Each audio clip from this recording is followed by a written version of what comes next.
So it seems that since we've just had our international conference on men's issues, the real wackos and hack journalists have obviously been hired to portray us as misogynists and racists and terrorists. These, believe it or not, are people who are writing for formerly respected magazines and newspapers, Time, MSNBC, we're calling them MSLSD now. And I had a nice long list of these horrible people, which I won't name right now because I'm going to concentrate on one of them that I left out, Michael Kimmel. He happens to teach at a college nearby me, which I am going to try to take advantage of at some point. But anyway, this Michael Kimmel guy, he's a supposed gender expert and author and a teacher of sociology, and he just has another latest book out called Angry White Men, and it's funny. He's so concerned with gender and masculinity. He's founder of NOMAS, National Organization for Men Against Sexism. I think that's what it is.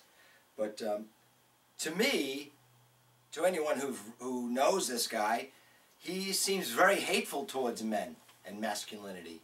So I don't even know why he studies the subject out of hatred, I believe. Well, anyway, Angry White Men, and I happened to catch a clip of him talking about his book on Tavis Smiley, and at the introduction, why didn't Tavis Smiley, who's a black man, interviewing a white man, writing a book called Angry White Men, why wasn't his first question, why white men? Why not just angry men? Why leave out the black men? It's pretty obvious to me. That was never mentioned. But you know what he says, what he comes up with. He realized that there was these angry white men. They have an aggrieved entitlement. Okay, I guess they feel like their entitlement has been taken away. And what evidence do you have of that, Kimmel? You know what he says? He gives a little anecdote about he was on a show, and the show was called A Black Woman Took My Job. So by that little name, the name of the title of the show, instead of A Black Woman Got a Job, so this anecdote is proof that all men feel entitled to jobs, I guess. Not that that poor guy might have been discriminated against. That's irrelevant to Kimmel. Seems like he doesn't really care about men. He pretty much despises men. But I'm going to get to exactly what what really spurred me on to this, because I saw an article in January 2014 on the Huffington Post, Michael Kimmel, titled, "How Can We Help Women? By Helping Men." It intrigued me. So I said, yeah, let me check out this article. And he was inspired to write the article because he had seen another article that had said, how can we help men? By helping women. So he figured, oh, let me, you know, it really is probably true both ways. Sounds good to me. But you know what he says in this article? Of course he hedges his bets. All these feminists do. They don't want to rankle any sensibilities. You can't say women have come too far. You could say they've come far, but you always have to. Well, here it is. We're closer than ever to equality, gender equality, than ever before. But we're not there yet. You know, they always have to say, but we're not there yet. So I'm thinking, from a men's rights perspective, I'm thinking, yeah, maybe we could meet up with the women, get a little more rights, and be even with the women. No, but his attitude is still that the men still have these extra rights and women still have not come up to it. His answer is that men, literally in quotes, men, we need to listen up. Okay, he starts with some examples, I guess, ways that men have to listen up, I guess. So, we can help women. That's right, by help, that's the name of the title of the article. How can we help women? By helping men. Okay, so in this way, we're going to try to help men, help women here. He has an example, the education crisis. There's a boy crisis. And you know what he says? He says, in essence, it's the boy's fault. Because boys are disengaging because they think it's education or being smart is not masculine.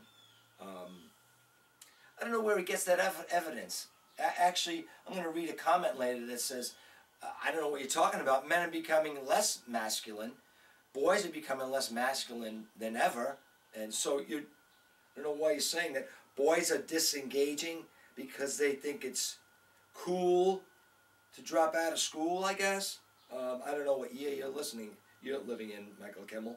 But he did say, I believe this, I don't know, maybe he miswrote it, but he did say that you should recognize different learning styles. That's what us in the men's human rights movement has been saying, that rather than give boys or rambunctious people, girls and boys, Ritalin, recognize that there are different styles of learning instead of labeling boys as bad. So anyway, right there, he actually does blame the boys for their own problems. Yeah, okay.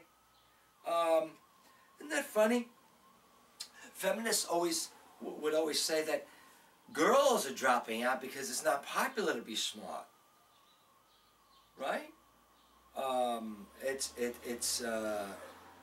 That's masculine to be smart. So the feminists have been saying that girls don't try to be smart because it's not looked upon as feminine, okay? So now this Kimmel guy, a feminist, is saying that boys are doing this. Hey, maybe you could put your two sides of your brains together and say, maybe it's kids in general, maybe, that don't look upon being smart as cool,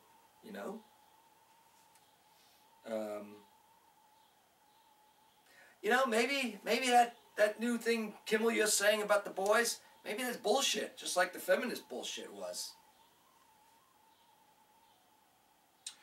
Oh, and, men must also balance work and family, like women are doing. So now he's saying, men, to help yourselves and everyone around you, balance the work and family. And you know who he blames for our failure, men's failure to balance work and family? He's blaming the male bosses that we have, that men have, that refuse or look down upon us taking paternity leave or taking time out to care for our children. That's funny, you're blaming other men. First of all, you're assuming our bosses are men to begin with. This is society. This is a societal problem. That's what we in the MHRA are saying. We're not saying, let's blame it on just male bosses. Society and the women who love, and the men and women, the women who love men, they also want their man to work hard and not take time off. Loss in income. It's not, the pressure comes from at home also for men to provide. No kidding. Oh, and then he says that also, dads aren't really doing enough housework, because he points to an article in Atlantic magazine by I don't know who, but because someone wrote an article in Atlantic magazine and says that, tried to say that dads are just fun dads now. Instead of doing more housework, yes, they're taking care of the children more, but they're doing it in the fun way. In other words, playing with the child, maybe doing homework with the child. That doesn't sound like a Disney dad. fun dad. But dads are doing more of that fun stuff with the children and not enough of the housework. Now, I don't know where the evidence is for that.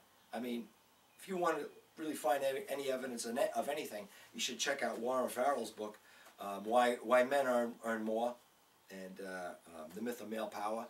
But, you know, there'll be actual studies there. But men are doing everything, just as women are now, okay? Women are taking care of the children. They're working. They're doing the housework. Many of us are MGTOW, going their own way.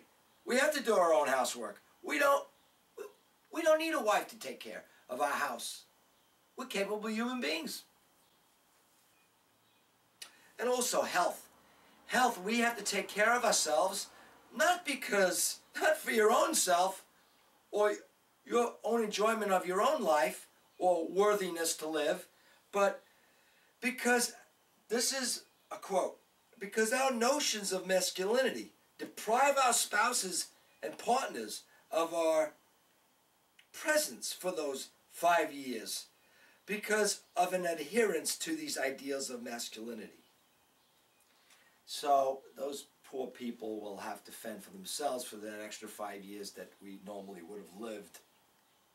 You know, that we're going to leave our loved ones alone because we were selfish and we worked too hard, I guess. Again, blaming men for their own misery and deaths. Why don't we help men? Why are you fighting? Why are feminists and people like you, Kimmel, fighting us to help men equal with women? Oh, and then he really comes to the real zinger. He starts with, you know, it's a slippery slope with this guy. He says traditional men. Starts with traditional men. That's not so negative, is it? I mean, traditional men have a lot of good things to them, right? He said traditional men treat the marriage as adversarial and therefore need to control the other person, which is the woman, the wife. So the traditional man generally treats the marriage as adversarial because he needs to be the boss. This is what he's saying. And so it needs to control the wife and the woman. And then he goes to the final slips on a real big rock on this one.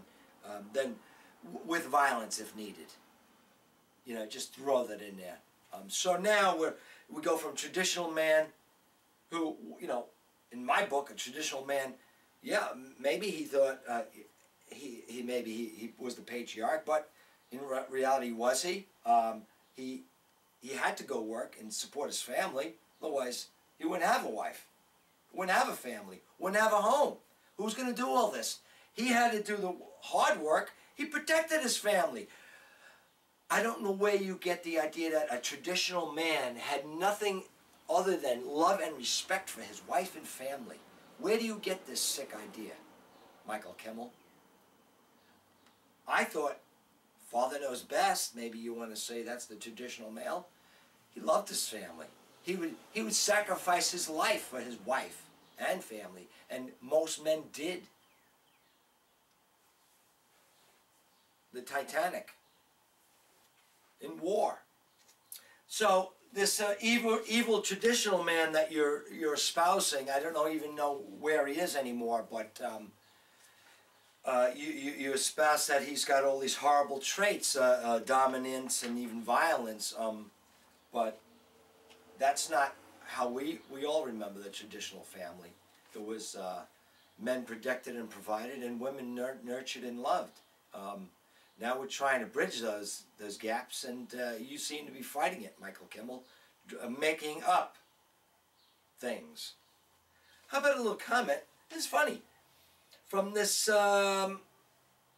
Huffington Post article, one of the first few comments, and of course the comments now are ended, but here you go. I take issue with your comments about boys in education. First, your tone is very dismissive, blaming the child. Secondly, the idea that masculinity is to blame is curious, at a time when more boys than ever are coming to school dressed as girls and are coming out as homosexual, including the stereotypical effeminate behavior, as young as 4 and 5 years old. So if anything, boys are less masculine than at any time in history.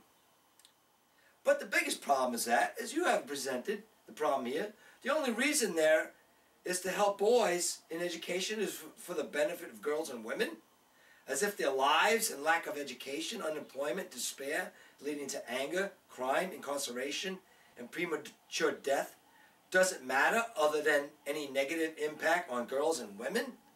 Bravo! This attitude toward them, I believe, contributes to the problem.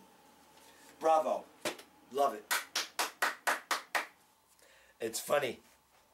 It's funny, as just an aside to this Kimmel piece, that little anecdote he had about when he realized about men don't realize they have entitlement, which he assumed.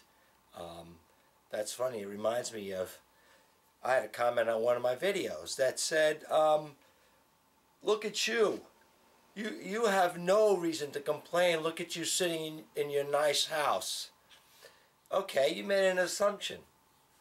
Looks like a nice house.